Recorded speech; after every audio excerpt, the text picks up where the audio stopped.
ሰላም ለእናንተ ይሁን። የዘመነ ጊዮን ኢንተርናሽናል ሚኒስትሪ ታዳሚዎች ጸጋ ይብዛላችሁ። በዚህ መርሃ ግብር የምናየው ባለፈው በክፍል 2 የጀመርነውን የአዶናይን በኤሎሂም ቀኝ መቀመጥ ዓላማ በተብራራ መልኩ እናየዋለን ባልነው መሰረት እርሱን የምናይ እንሆናለን። ርዕሳችን መለኮታዊ መርሃ ግብር የሚል ነው። ይህ ክፍል 3 ነው። በመዝሙር 110 መጀመሪያ ላይ ያለው ክፍል ኤሎሂም አዶናይን ጠላቶችህን የእግሮች መቀመጫ እስካደርግልህ ድረስ በቀኜ ተቀመጥ አለው የሚል ነው። ባለፈው ክፍላችን የእግዚአብሔር ቀኝ በመባል የሚታወቀው የሥላሴ አካል የሆነው መንፈስ ቅዱስ መሆኑን አይተናል።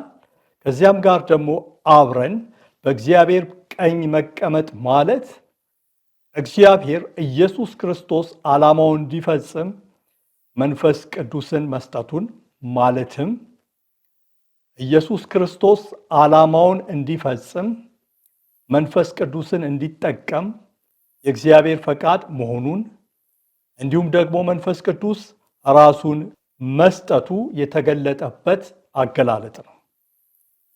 ባለፈው ክፍላችን ይህንን በዝርዝር በደንብ አድርገን አይተነዋል።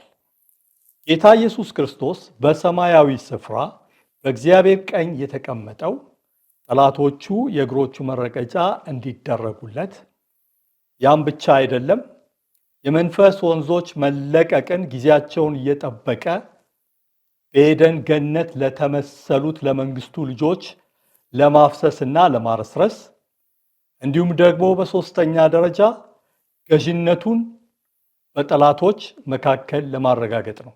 እነዚህ መርሃ ግብሮች ከዳግማዊ ምጽአት በፊት ሁነትነትን አግኝተው መፈጸም ያለባቸው መለኮታዊ መርሃ ግብሮች ናቸው። ጠላቶች የእግሮች መቀመጫ መደረጋቸውን ባለፈው ክፍል ጀምረነዋል። ዛሬም እሱን ነው የምንቀጥለው። ምክንያቱም ይሄኛው መርሃ ግብር ቀዳሚ የሆነ መርሃ ግብር ስለሆነ ነው። ሌሎቹ ከዚህ ተከትለው የሚመጡ ናቸው። ዋነኛውና ቀዳሚው መርሃ ግብር ጠላቶችን የእግሮቹ መቀመጫ ማድረግ ነው። ጠላቶች ደግሞ የተባልነው እኛ የሰው ልጆች መሆናችንን ባለፈው ክፍላችን አይተነዋል። በሕዝቅኤል መጽሐፍ በምዕራፍ 43 ከቁጥር 4 እስከ 7 ባለው ክፍል ሕዝቅኤል እንደዚህ ይላል። በመቅደሱም ሆኖ የሚናገረኝን ድምፅ ሰማሁ ካለ በኋላ እንዲህም አለኝ ይላል። የሰው ልጅ ሆይ በእስራኤል ልጆች መካከል ለዘላለም የሚቀመጥበት የዙፋኔ ስፍራና የእግሬ መረገጫ ይህ ነው አለኝ አለ። ሕዝቅኤል የነበረው አደባባዩ ጋር ነው። የእግዚአብሔር ክብር መጥቶ መቅደሱን ሞላ። ከዛ ከመቅደሱ ሆኖ የሚናገረው እግዚአብሔር ነው። እንዲህ ሲል ሰማሁት አለ። ያለው ምንድን ነው?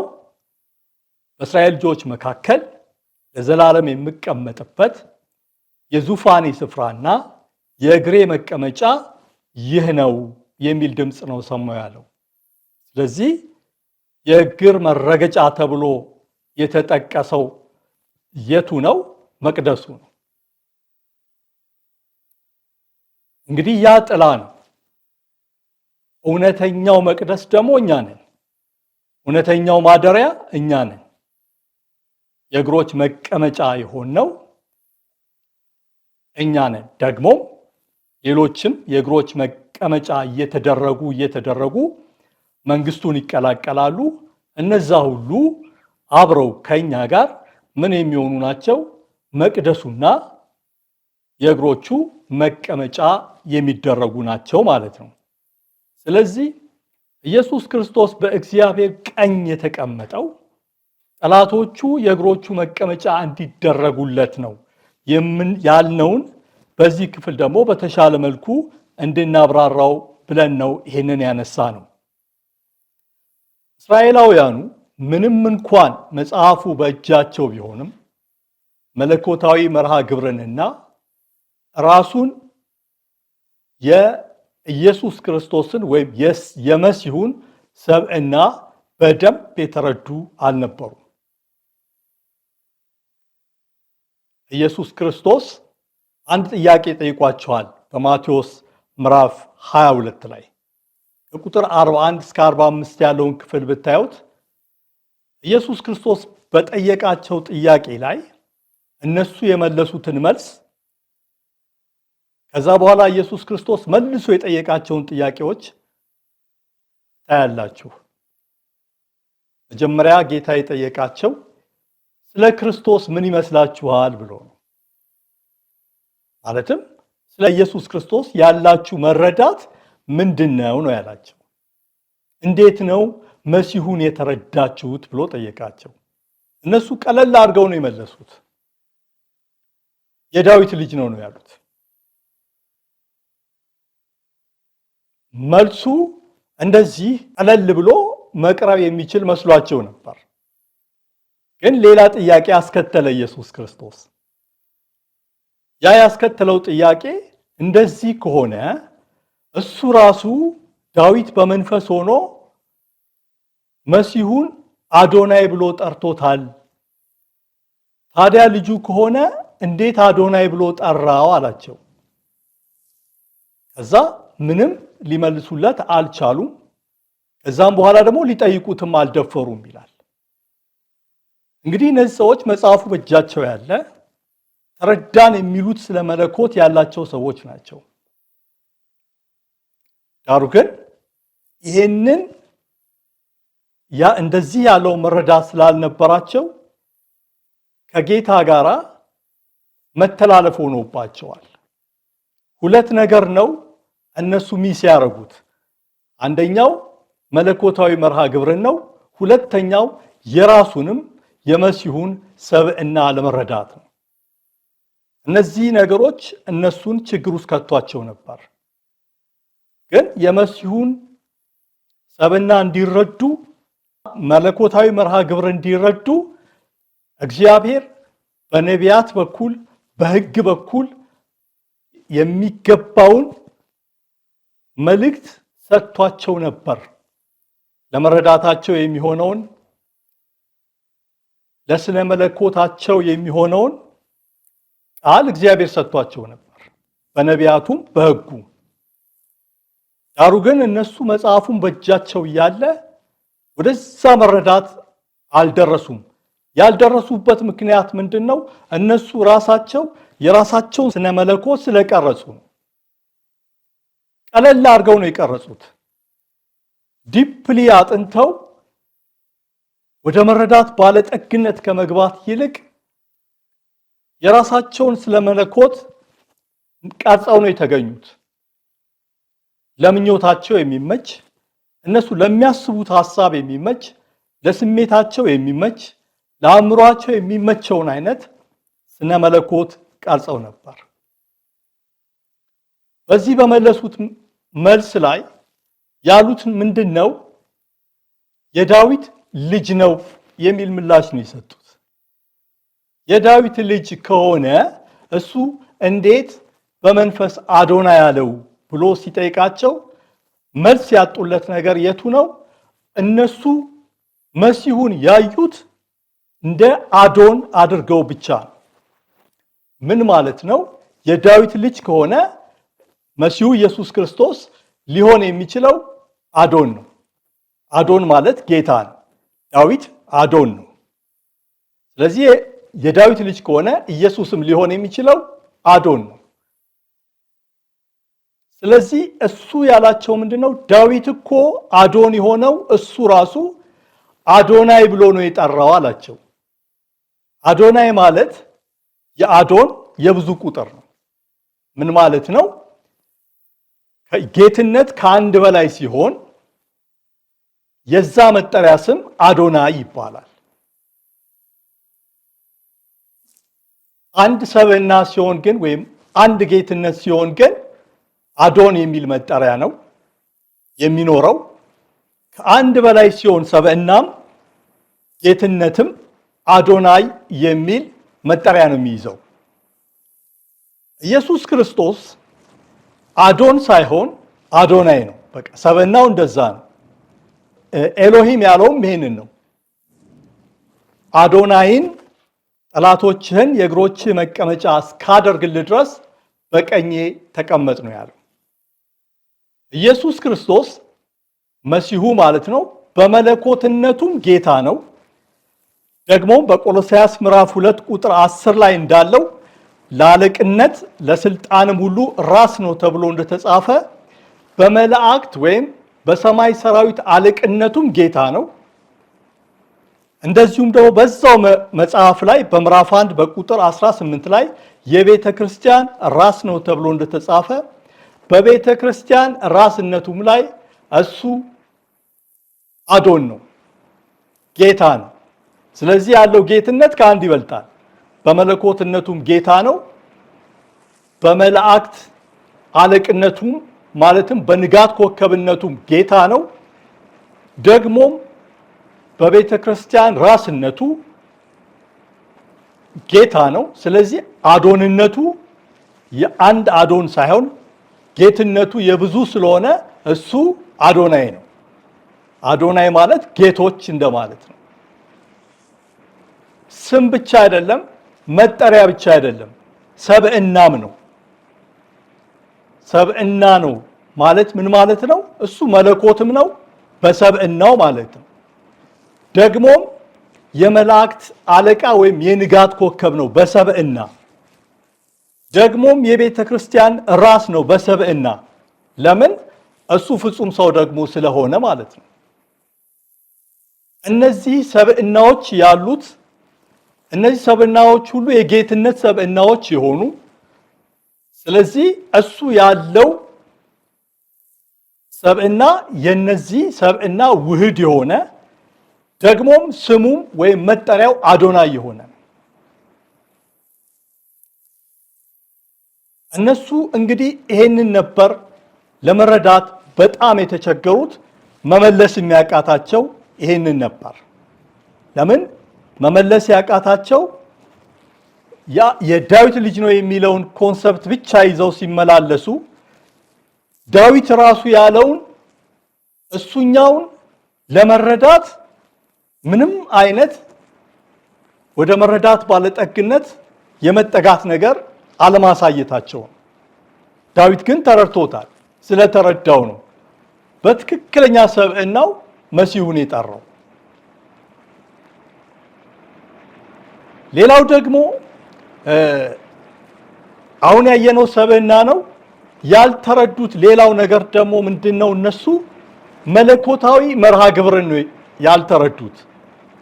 መሲሁ መለኮታዊ መርሃ ግብር አለው፣ ተልኮ አለው፣ የሚፈጽመው ሚሽን አለው። እሱንም አልተረዱትም። እነዚህ ሚሽኖች እነዚህ መርሃ ግብሮች መጽሐፍ ቅዱስ ላይ በተዘርዝረው ተቀምጠዋል። የእሱ ተልኮ በሰውነት የቤዛነትን ስራ መስራት፣ በአዶናዊነት ደግሞ በእግዚአብሔር ቀኝ ተቀምጦ የመንፈስ ወንዞችን ጊዜያቸውን እየጠበቀ ማፍሰስ፣ ጠላቶችን የእግሮች መቀመጫ ማድረግ፣ በአዶናዊነቱ ደግሞ በእግዚአብሔር ቀኝ ተቀምጦ በጠላቶች መካከል ገዥነትን ማንሰራፋት፣ በመጨረሻም በዳግም ምጽአት የተስፋን ቃል ወራሽ ማስደረግ ነው። እነዚህ መርሃ ግብሮች ናቸው፣ መለኮታዊ መርሃ ግብሮች ናቸው። ከነዚህ መርሃ ግብሮች ውስጥ የመጀመሪያው በሰውነት የተደረገ ነው። የቤዛነትን ስራ የመስራቱ ስራ የተሰራው በሰውነት ነው። ሌሎቹ ግን በሰውነት ብቻ የተሰሩ ወይም የሚሰሩ መለኮታዊ መርሃ ግብሮች አልነበሩ። አስቀድመን እንዳልነው በእግዚአብሔር ቀኝ ተቀምጦ የመንፈስ ወንዝን የለቀቀ ጠላቶችን የእግሮች መቀመጫ ያደረገው በአዶናዊነት ነው፣ በሰውነት ብቻ አይደለም። እንደዚሁ ደግሞ በዛው በእግዚአብሔር ቀኝ ተቀምጦ በዛው ማንነት በጠላቶች መካከል ገዢ የሆነው በአዶናይ ማንነቱ ነው፣ በሰውነት ማንነቱ ብቻ አይደለም። ኢየሱስ ክርስቶስ በሰውነት የሚሰራውን የቤዛነት ሥራ ከፈጸመ በኋላ ቀድሞ ባንተ ዘንድ በነበረኝ ክብር አክብረኝ ብሎ እንደጸለየው ወደዛ ክብር ገብቷል። ምን ማለት ነው? ወደ ንጋት ሰውነትን ከንጋት ኮከብ ማንነቱ ወይም ደግሞ ከመላእክት አለቅነት ሰብዕናው ጋር እንዲሁም ደግሞ ከመለኮት ሰብዕናው ጋር አዋህዶ በሰማያዊ ስፍራ በእግዚአብሔር ቀኝ በአዶናይ ማንነት ነው ያለው። አሁን ብዙ ጊዜ እኛም ያለን አረዳድ እነዛ እስራኤላውያን የነበራቸው አይነት አረዳድ ስለሆነ ኢየሱስ ክርስቶስን አሁን በአእምሯችን ስለነው ያለነው በአዶንነቱ ብቻ ነው። ኢየሱስ ግን አሁን በእግዚአብሔር ቀኝ ያለው በዛ በአዶንነት ወይም በሰባዊ ማንነቱ ብቻ አይደለም። ሰባዊ ማንነቱን ከመላእክት አለቅነት ማንነቱ ጋር ማለትም ከንጋት ኮከብ ማንነቱ ጋር እንደዚሁም ደግሞ ከመለኮት ማንነቱ ጋር አዋህዶ በአዶናይ ማንነቱ ነው በእግዚአብሔር ቀኝ በሰማያዊ ስፍራ ያለው። ስለዚህ እንደዚህ ያለ መረዳት ቢኖረን ኢየሱስ ክርስቶስ በሺህ ዓመት ጊዜ ለሺህ ዓመት ንግስና በአካል መጥቶ በእስራኤል ከተሞች ከዛም በአንዲቱ ከተማ መጥቶ እንዲነግስ እንዲህ ያለ አስተሳሰብ እንዲህ ያለ መረዳት አንይዝም ነበር። አሁን በእኛ ዘንድ ያለው መረዳት እነዛ በዛ ዘመን የነበሩት እስራኤላዊ አይሁዳውያን የነበራቸው አይነት መረዳት ነው። እነሱ ኢየሱስን ያዩት እንደ አዶን ነው። አሁንም እኛ እያየነው ያለው ጌታን እንደ አዶን ብቻ። ለዚህም ነው ለሺህ ዓመት ንግስና በሺህ ዘመን እሱን ያጨ ነው። ግን እሱ አዶናይ እንጂ ከእንግዲህ በኋላ አዶን ስላይደለ ያ ለሱ አይመጥነውም፣ በፍጹም አይመጥነውም። ያ የሚመጥነው ለአዶኖች እንጂ ለአዶናይ አይደለም።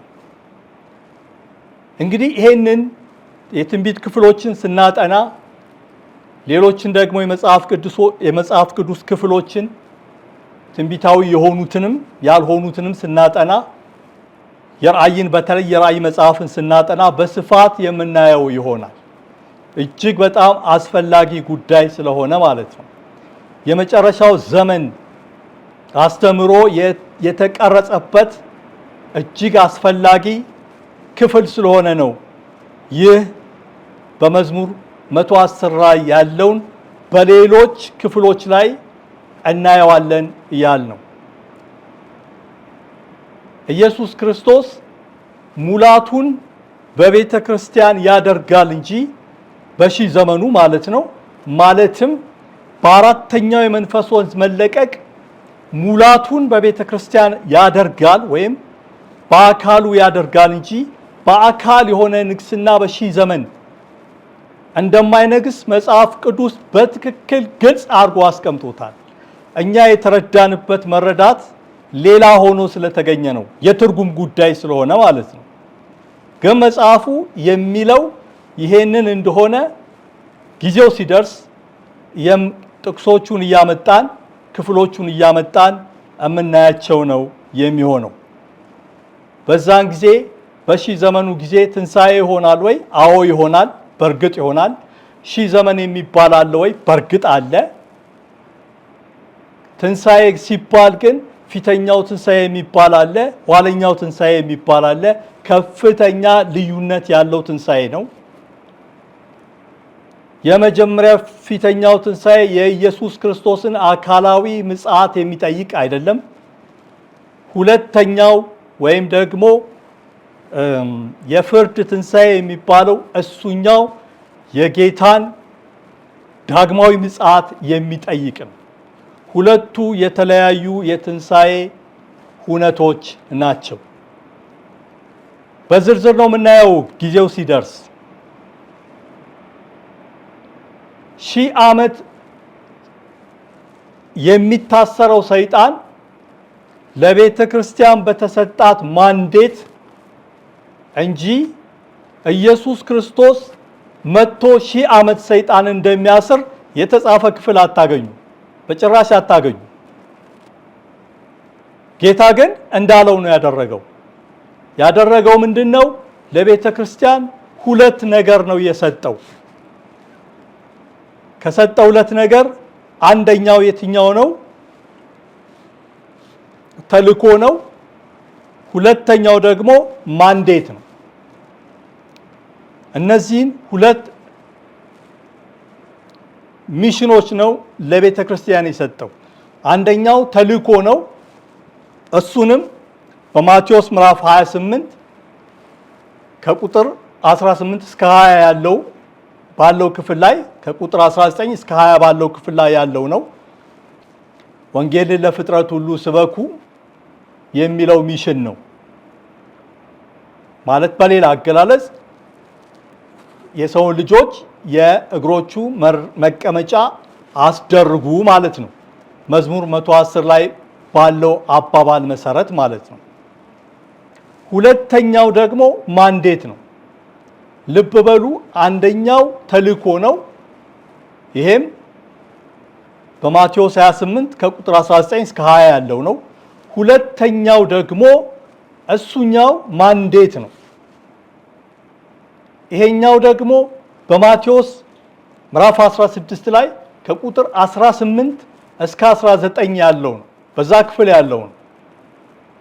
እዛ ቦታ ያለው የሚለው የመንግስተ ሰማያትን ቁልፎች እሰጥሃለሁ፣ መክፈቻዎች እሰጥሃለሁ፣ በምድር የምታስረው በሰማይ የታሰረ ይሆናል፣ በምድር የምትፈታው በሰማይ የተፈታ ይሆናል የሚል ይሄ ማንዴት ነው። ለአካሉ ለቤተ ክርስቲያን የተሰጠ ማንዴት ነው። ቤተ ክርስቲያን 1000 ዓመት ሰይጣንን ብታስር በራእይ መጽሐፍ ላይ እንዳለው መልአኩ ሰይጣንን 1000 ዓመት ለማሰር ይመጣል። ቤተ ክርስቲያን ካሰረች መላእክት ያስራሉ። ለምን? በምድር ያሰራችሁት በሰማይ የታሰረ ይሆናል ተብሎ ተጽፏል። መላእክት አስፈጻሚዎች ናቸው። መላእክት አስፈጻሚዎች ናቸው። ስለዚህ እኛ ማንዴታችንን ስንጠቀም እነሱ አስፈጻሚዎች ናቸው። በዛ መልኩ ነው ስራው የሚሰራው። ስለዚህ ጌታ የሰጠው ለቤተ ክርስቲያን ሁለት ነገር ነው። አንደኛው ተልእኮ ነው። ሁለተኛው ደግሞ ማንዴት ነው። ማንዴቱ እስከምን ይደርሳል? ሰይጣንን 1000 ዓመት እስከ ማሰር ይደርሳል። ይህን ሁሉ ማለት የተፈለገው ለምንድን ነው ቢባል ከመለኮታዊው መርሃ ግብር ዝንፍ ላለ ማለት ነው። መሰረት ያደረግነው ደግሞ ደጋግመን ብለናል፣ መዝሙር 110 ነው። ያ ክፍል ስለ መጨረሻው ዘመን ወሳኝ የሆነ ክፍል ስለሆነ፣ ስለዚህ እዚህ ክፍል ላይ ሆነን ካልሆነ በስተቀር የመጨረሻውን ዘመን ትምህርት እንደሚገባ አብራራ ነው ማለት አንችልም።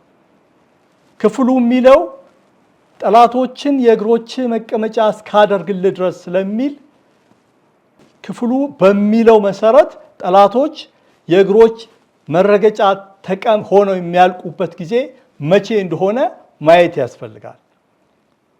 ከዛ በኋላ ነው መርሃ ግብሩ ተፈጽሞ ቀጣዩ ነገር የሚሆነው። ቀጣዩ ነገር የሚሆነው ማለት የክርስቶስ አካላዊ ዳግማዊ ምጽአት የሚሆነው። እንግዲህ በሚቀጥለው ክፍል ይሄንን ነው ወደ ማየት የምንገባው። ለዚህ ጊዜ ይሄኛውን በዚህ እንጠቀልለዋለን። ጌታ ከእናንተ ጋር ይሁን። ጸጋ ይብዛላችሁ። ልባችሁን አስፍታችሁ ይህን ነገር በደንብ እንድታዩት በጌታ ፍቅር እንለምናችኋለን። ሰላም ሁኑ።